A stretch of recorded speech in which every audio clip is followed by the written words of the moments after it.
قسم دی چې قبر مې کولو کو د دې مړي د لحد نه د مشکو د عنبرو خوشبویه را روانه شوې بل شان خوشبویه وي اوهو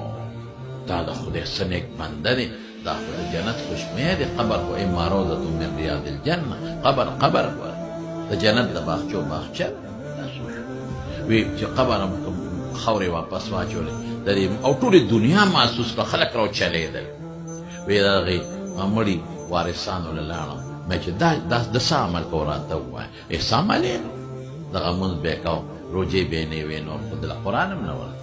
ما ویې داسې کېدی نه شي ویره یو دوه دوستانې دي بوډاګان هغې نه تپوس وکړه هغوی سره به ډېره ناسته یې کوله وی هغې له لاړم مې چې تاسو بابا وختي چې مونږ قبر دوباره کولو که ولاړ وي او خوشبویي هره وی ناشنا خوشبو واه د څه عمل کو راته ووایه چې زه مغسې عمل شروع کړو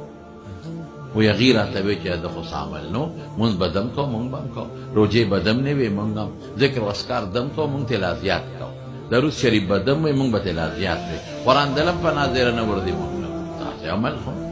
یاره ده به خامخا څه عمل کړی به راته ښایي وی یو بابا وی چې هلکه یو کار به یې کو چې بل چا نه کو ادا و چې جومات کې به یې مونځ وکړه زمونږ په جومات کې یو قرآن شریف په تاقچه کې پروت یو خان راوړی دی خو چا له په ناظره نه ور دی نو ده به قرآن شریف را واخیسته هر مانځه نه پس دی عملو نو به یې وڅنډل اول هغه رومال به یې وڅنډه صفا به جوړې به یې ته وڅنډلې که چې جومات دی که بیا به یې قرآن شریف کولاو که نو په دې کرښه به یې ګوته راښکه او څه به یې وی بسم الله الرحمن الرحیم دا حق کتاب دی دا رښتونی کتاب بسم الله الرحمن الرحیم دا حق کتاب دی دا رښتونی کتاب بسم الله الرحمن الرحیم دا حق کتاب دی دا رښتونی دا به وي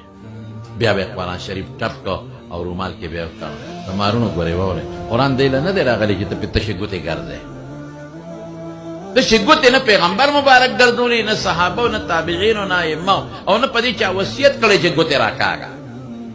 په قرآن شریف به ګوتې نه راکاږي اوس هم بعضې خلک ګوتې په قرآن شریف راکاږي او تلاوت پکې نه کوي نه اصل دا دی ځان په قرآن په تلاوت پوه که ته خدای باندې که نور څه نی سوره اخلاص خو درځي هغې باندې ځان پوه که تشې ګوتې مه راکاږه په قرآن شریف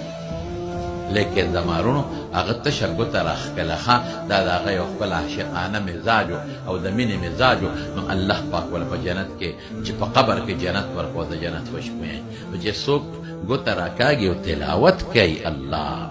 په معنی ځان پوهېږي هغه له به خدای جنت ورکوي که به نه ورکوي